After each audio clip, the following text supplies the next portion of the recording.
Hello everybody and welcome to today's Sunday Q&A, which we will lead out with the solution to last week's mystery problem. Where did this t-shirt appear from? This is the t-shirt that randomly Lee says you got that box is for you. Oh, is it? So I've opened this box, there's Canva on the box. And it's got this t-shirt on it. It says Peter Courier Driver, contemporary reference for the 18 to 24 year olds. Take care, take money. I'm rolling it up like a TV screen, haven't I? Yeah, I probably should have known the answer, but so the introduction, Shane Hardy says, another couple of questions regarding the mystery t-shirt. Did it arrive at home or work? Well, it arrived at my home. My home is my work. That's where I'm based, like, you know. How did they get your address? Take care, take money. I thought, I don't know. I thought, that's an interesting question, Shane. I'm surprised I didn't ask that myself. And then a solution came through. Nick at London Creative, who's my mate, I've known him since I was doing the markets years and years and years ago. He used to be a photographer. And we bumped in and we started chatting. Says, you're welcome. He says, you say 18 to 24 year olds, so I did it. No, I don't. I say contemporary reference for the 18 to 25 year olds there. Because I nicked it from Sean Keaveney on Radio 6, but 6 Music. But now I've got to work out whether I've either got to change my phrase to contemporary reference to the 18 to 24 year olds, which A, would make it mine, and B, match the t-shirt, or B, go with the original phrase. I haven't made my mind up on that one. It's not, it's a first world problem. It's not even a problem. It's just a thing. And I will make my mind up as time goes by. And he says, and I like the quote. I think it's funny, and I say it now with reference to you. The take care, take money was too obvious. Okay, I get that. I like a bit obscure. That's cool. That's lovely. I'm sure we've got various different obscure phrases which I use all the time. Probably some of which I'm not even aware of. If anyone wants to send me a free t-shirt with a phrase on it, double extra large. I like pies. You know. So I didn't want to make it too easy. He said, you can make your own one on Canva. I can make my version. I could. I thought I might do one with a big sort of. No, I won't. I can't be bothered. And I thought you'd clock it was me. Also, I thought you'd had my name on the box for a receipt or something. Absolutely nothing. Came through as a complete mystery.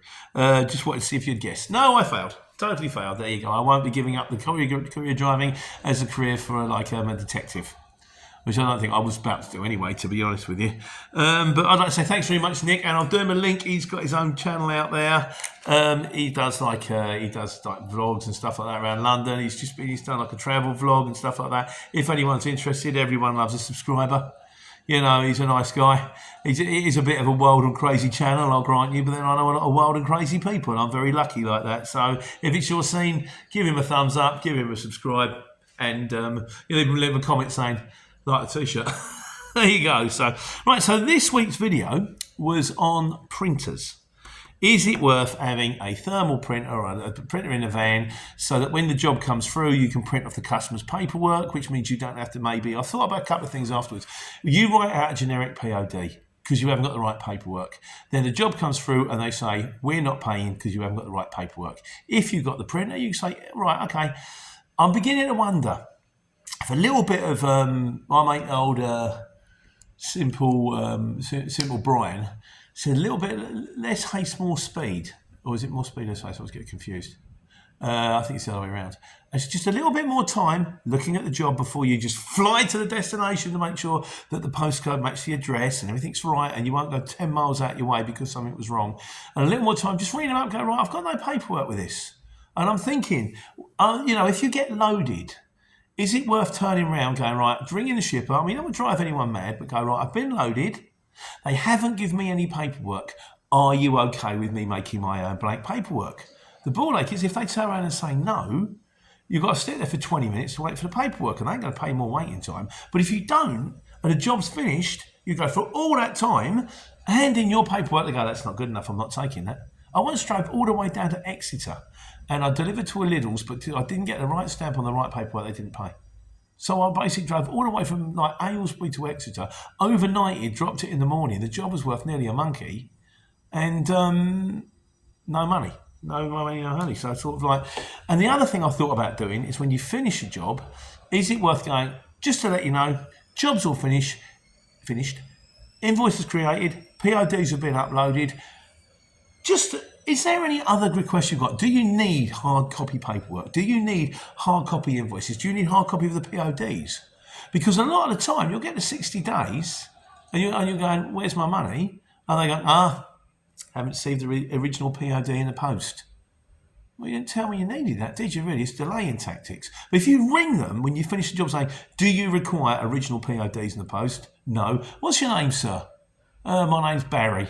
Right, Barry, I'm just going to write that one down. And when they say, no, 60 days ago, I spoke to Barry Smith and he told me you didn't need it. So don't give me that. Cough up. Just a thought. I don't know. Will it work? Will it won't? Does anybody do that system? Let's put it on the Q&A. This is what it's for. Yeah. So where was we? Completely lost my thread now. Thermal printers. Right, yes, that's it. Thermal printers. Right, so I've just whittled on. I haven't bothered speaking about anybody. Steve Bradley says, had a thermal printer for years. And he says, hang on a second, well, at the end as well. I think your comments in there twice now, Steve. No, Steve Bradley. He said, you make, had a thermal printer for years, and he said, you make a video about it out. I'll be honest with you, Steve, I have been phoning it in a bit lately. Yeah, the videos that I've been putting out there have been a bit lapsadaisical. I haven't bothered to edit any of the Life on the Road videos. I've kind of been a bit busy with the firm, but I'm going to do some more Life on the Road videos. I've got the bank holiday weekend, so I'm going to crack on with that one, and expect a very big change soon. Things are on the cusp, I believe, so watch your space. Godzilla's says, can't ever see you getting a return on investment based on jobs listed requesting a printer. He said, something else to get nicked in the van. That's a good point. Extra weight with a leisure battery and another level of complication. Also a good point. Pop round to the local library would now fix at least 50% of the issues you'd have thought. If you can log in, when I started a million years ago, I didn't even have like a printer and all that kind of stuff. I hated them, they didn't work. And I used to go down to the library every week and print out my PODs. I was going back a long way. When I started in a Luton van a million years ago, I would go down, it would be a thing. I'd go to the gym and I'd go to the library at the same time, print off my PODs, staple it together, put the envelopes in. So I didn't have to rent the house. I could do, but now I've got a little office upstairs, it's fine. He said, it just seems an extra expense, unlikely reward for the trouble. He said, but while waiting for a job, I suppose you could process your invoices. Another thing I thought of is also extra space. You've got the printer and you've got the leisure battery, and they're bound to be sitting in the footwell of the passenger seat of the van, aren't they, really? And as my mate Andy, who's one of the drivers on the firm, turned around and said, one of my pet hates is things in footwells. And it's like, yeah, you can see it, can't you? The footwell, that's got your little thermos camper stove in it. That's got your big double 20 litre of AdBlue, or 10 litre of AdBlue. So like, you fill your footwell full of rubbish, it's got some straps in it. And all the time when you're driving, you're looking down on it. It's not very feng shui. It's all, here I am, But it'd just be nice to have everything all tucked away. And he's right, that's another thing to be sort of, very sort of, not very feng shui, what the phrase for that is, I don't know. He said, a good chance of getting a tiny amount of jobs requesting a printer and repeat bookings to be strong. I think, well, I suppose, yeah, also, if they know that you've got a printer and you're in the area, they might ring you. I think it's just one of these things. Do you want to be 4 silver? Do you want to be high ab? Do you want to be ADR? Do you want to have a fridge? You're going to win an extra 1 in 20. But is it worth the grief? Maybe 4s if you can go through it. My mate Daniel, remember Superhero Transport Manager, said it was worth doing. He said it's a lot of boxes to tick, but when you got it, And as for ADR, maybe ADR 9.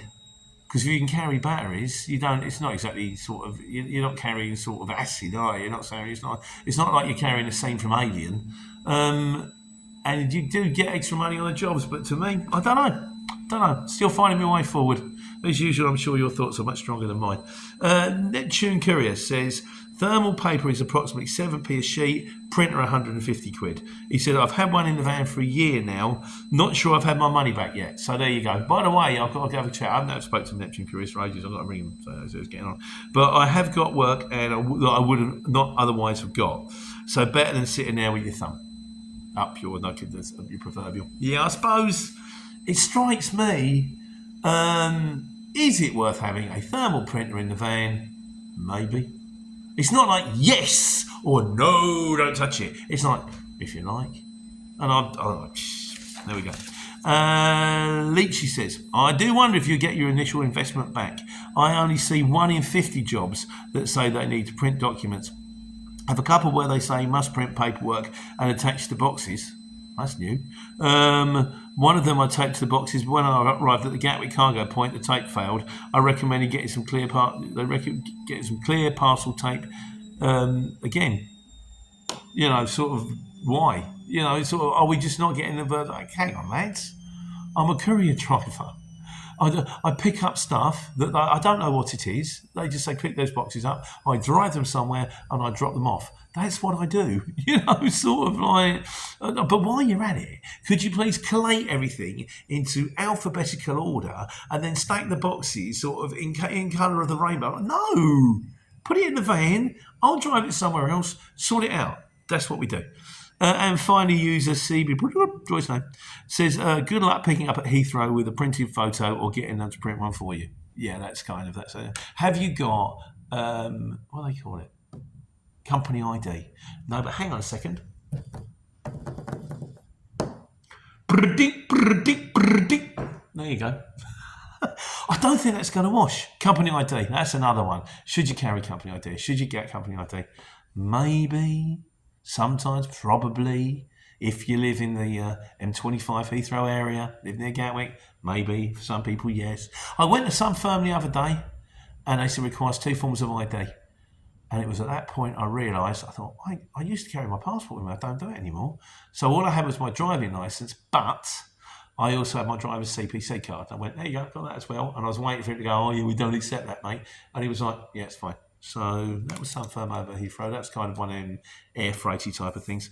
I mean, again. But then you don't want to drive all the way to the job, go to pick it up and go, no, you can't let you in, mate, because they're not going to pay you. Because you needed 2 bits of ID. So maybe it's time to stick the passport back in the truck. It just seems like a lot of palaver, Really? So that brings us neatly on to this week's Wise Guys. Paul Oldfield says, it's this to do with, and I've checked it out, I think it's at the A3 or something like that. It's junction 10 on the M25 where everything queues is Guildford. Everything queues go up for Guildford. And everyone's turning left, and the queue's massive, and it's sort of everything bottlenecks around the 25 at that point. He said that's what happens every morning. A21 junction, the M25, about a mile before the junction. The vehicles start jumping lanes, and it actually stops the traffic on the A21, which is dangerous to say the least. Oh, and they're thinking about a wet timing belt. I didn't know anything about a wet timing belt on a transit. He says, don't go there. The wet timing belt, they ran the belt from the crankshaft to the oil pump, which is emerged in the engine, which emerged in engine oil in the sump. The trouble is that anyone with any kind of mechanical knowledge knows that rubber deteriorates in oil. So when the belt starts to deteriorate, bits of the belt block up the oil, pick up in the sump, causing oil starvation, which blows it all to kingdom come. One of the main problems is the type of oil they put in the engine, 4 litre oil. The wet belt is around 70 to 80 pounds due to lack of maintenance. So I think what they're saying is something to do with the mechanics is the timing belt, one of the belts ends up running through the oil. That doesn't sound right, does it? I say, get a Mercedes. It's got a crank chain. Doesn't have that. But again, unfortunately, when it comes down to mechanics, I know, I just turn the key and it goes. Or it doesn't. I mean, I think I'd struggle fitting windscreen wipers once. So I'm not proud of the fact I'm not good at things, mechanical things, but I'm not good at mechanical things. And when I do try mechanical things, they break. So I leave that to the professionals. People like Paul Oldfield. Thanks for the comment. This week's trucks. David 45 HGV says, what rate for 18 tonners at the moment? It's on the Courier Exchange. Is it still around £3.50 or has it increased or decreased? I would say it was never really around £3.50. I would say on a 7.5 tonne it's about £2.50 and on an 18 tonne around £3. Having said that, it depends what amount of jobs you want to win, and again it's that imponderables, isn't it? Where's it going? Is it a short job? Is it a long job? Is it going to Lincoln? Does it need to be picked up at 5 o'clock at night? Has it got a booking time? There's so much more to it, but to me I always think you get £3.50 I think would be top end, or maybe £3.50 is kind of middle-ish, but if you want to win the jobs, £3 kind of does the trick. It's just my opinion. It's not set in stone. It's what I do. Could be wrong. Probably am. This week's miscellaneous. Where are we? Open Your Lies says, Oh, this was to do with when you fill up at a petrol station. They used to take £1 and then take the money a week later or a day later. They take all the money. There's no way of getting it for £1. It would be easy just to drive off without paying. You can't drive off without paying because that's stealing. And if they catch you, they'll put you in prison, which isn't very nice. As for the taking £1, no, they don't anymore. No, that thing's long gone because I sometimes fill up on the way to work. Put my card in. I've got a Monzo card. I've got Monzo. Recommend Monzo bank account. It's good. And they authorise it, and then it just comes straight out of your bank. So that was just something, again, I did way back in the day. I've forgotten how long I've been doing this. Obviously, things that were there are not there anymore, which means more videos. Bless you. Thanks for watching. Josh Shaw says, this was to do with, the best van you can get. Oh, it reminds me, totally forgot. The best lorry you can get, mind you didn't email me. The best lorry you can get is with, he's got an 09 Iveco daily until 23 when it was sold. Never had a problem. Regular servicing is the key. My mate Giuseppe up the road has got an 18-ton DAF for sale. This vehicle has had a brand new, it was under warranty from DAFs. It's had a brand new engine, brand new turbo, knock sensors, the whole thing fitted around, the whole engine, not a short, the whole thing. It cost DAFs 30k to fit it. He's selling it. He wants 20, double sleeper in the front. It drives like new. He wants 20k for it. It's not cheap, but it's like a brand new truck. The thing is, I said, well, why are you selling it? He said, well, when I ordered the new lorry before the engine went on this one. So now they've fitted it. You can carry on with the maintenance contract because if you buy the lorry, you can't buy a second-hand lorry and then get a maintenance contract. But if you buy the lorry, because you've kind of got the contract, you can carry on paying if you want to. Apparently, so you're looking at essentially a new lorry, a new DAF for about 20k. So if anyone's interested, leave a comment down below.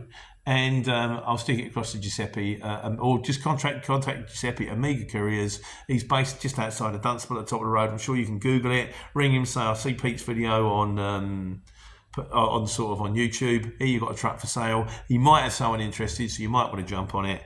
I'm turning it a small ad, not really. I've got many for sale if anyone's interested. Sounds like a lovely lorry. Wish my firm would buy the lorry, but I don't think so. I think I've got Eloise, but Eloise is lovely too. So, and finally, in conclusion, this week, JSTAC said, your Union Jack is upside down. That's the Union. That's the flag behind me in the van. No, it's not, JSTAC. My Union flag is upside down. You only get a Union Jack on board a ship. I know you're allowed to call a Union flag a Union Jack. I'm just a little bit pernickety like that. My granddad was in the Navy. He flew a Union Jack. I fly a Union flag. Is he upside down? Probably. I get most things wrong. Still, bank holiday, everybody. Enjoy the sunshine. Great British weather. I bought stuff for the barbecue. Might have to turn it into some sort of salady thing. And then back to it on Tuesday. Back to taking care, take your money.